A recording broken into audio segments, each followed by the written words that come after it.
Official update बताएँगे कि आपका एग्ज़ाम शेड्यूल क्या है, सीए एग्ज़ाम मई 24 का। आपके मन में डाउट आ सकता है ना कि ये आज के दिन में क्यों बता रहा हूँ।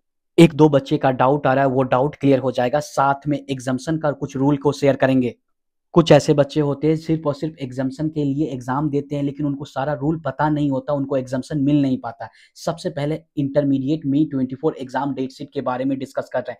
3 को पहला पेपर हो रहा है, 5 को दूसरा पेपर और 9 को तीसरा पेपर, 11 को चौथा पेपर, 15 को पाँचवाँ पेपर और 17 को छठा पेपर। अब बात कर लेते हैं सीए फाइनल मई 24 को। सीए फाइनल मई 24 का पहला पेपर 2 को, दूसरा 4 को और तीसरा 8 को, चौथा 10 को, पाँचवाँ 14 को और छठा 16 को।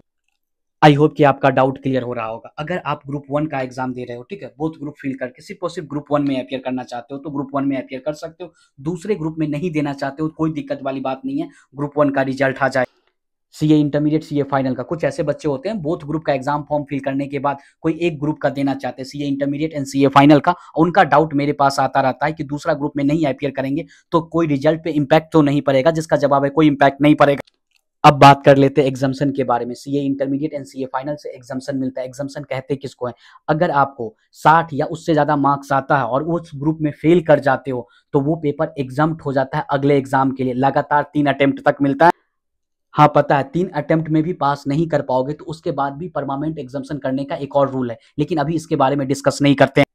यानी कि कोई ग्रुप में अगर हमको अपीयर करना है, सीए इंटरमीडिएट या सीए फाइनल का एग्जांपल के तौर पे समझ लेते हैं। ग्रुप 1 में हम एग्जाम दे रहे हैं तो ग्रुप 1 के सारे पेपर में, तीनों पेपर में अपीयर करना होगा। इसके अलावा ग्रुप में फेल करोगे तब जाकर के एग्जाम्शन आएगा। साथ में जिस भी पेपर में 60 या उससे ज्यादा मार्क्स रहेगा वो पेपर एग्जाम्प्ट हो जाएगा अगले 3 अटेम्प्ट के लिए। बाकी का पेपर आपको देना पड़ेगा।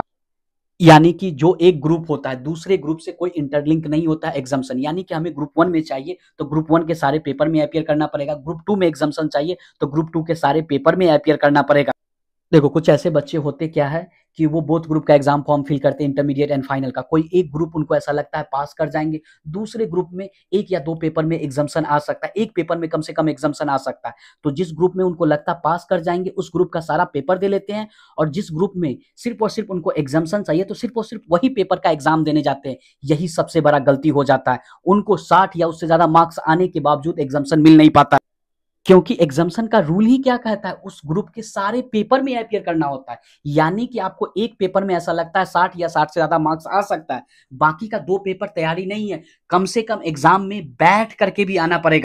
खाली पेपर भी जमा करके आ जाओगे ना तो आपको एग्जाम्शन आ सकता है। कोई ग्रुप में मैक्सिमम कितना पेपर में एग्जाम्शन आ सकता है? कोई एक ग्रुप में CA intermediate and CA final में तो मैक्सिमम 2 पेपर में, 3 पेपर में आएगा तो आप तो पास ही कर जाओगे। क्या बात कर रहे हो?